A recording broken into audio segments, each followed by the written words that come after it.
The announcement of who would be included in the WWE 2K25 DLC certainly came with a few shocking surprises. Some were pleasant surprises, such as the inclusion of Abyss, Penta, Julia and Stephanie Valkyrie, while some surprises were less than desirable, such as the inclusion of 2 celebrities and 3 NBA stars. But one name stood out amongst the crowd as probably the most shocking of them all, and that was the inclusion of the infamous wrestler New Jack. New Jack grew to popularity and is most known for his time spent in ECW during the late 1990s and early 2000s, where he became notable for his extreme hardcore wrestling style and real-life violent tendencies. This violent reputation led to many controversies for New Jack, including his feud with Vic Grimes, when New Jack threw Grimes off the structure in a scaffolding match, incidents of stabbing his opponents during independent wrestling matches, and most infamously, the mass transit incident, where if you haven't seen it, you should definitely check out the Dark Side of the Ring episode on New Jack titled The Life and Crimes of New Jack, as that will go into the details of his life and career in much greater detail than I can on this YouTube video. But how did a guy who has a Dark Side of the Ring episode all about his life and real life crimes end up in a position where he'll be included in WWE 2K25 as DLC despite never stepping foot in a WWE ring? Well, there's only one man that we have to thank for that, and it runs straight to the top of the company, as president of the WWE,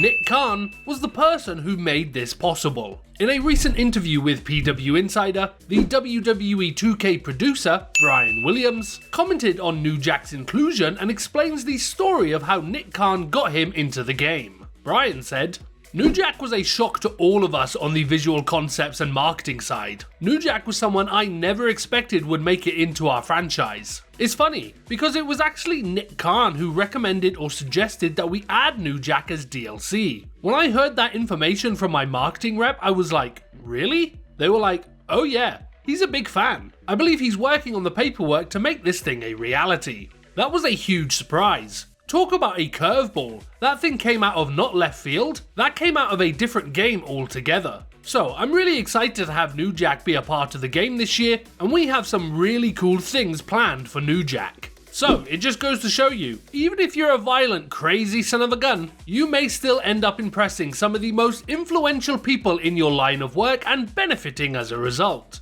The announcement of New Jack being included in the DLC was met with a bit of a mixed reaction, as while there are many fans excited to see him coming to WWE 2K25 later this year, with the release of the Fearless DLC pack on July 23rd, many people weren't so thrilled and felt that New Jack's inclusion was not only out of place, but straight up immoral and wrong. But what do you think about New Jack being in WWE 2K25? Let me know your thoughts in the comment section down below, and don't forget to drop a like on the video and subscribe for more WWE 2K25 content. We'd also like to send a big thank you to our VIP Club supporters, Larz, Elliot J. Meyers, HuskeyFunHouse, Ray, TJFrost, and all the names that you see on your screen now for making the content that we create possible. If you'd like to get more out of all things related to the movement and FAM, consider joining the VIP Club using the links in the description down below.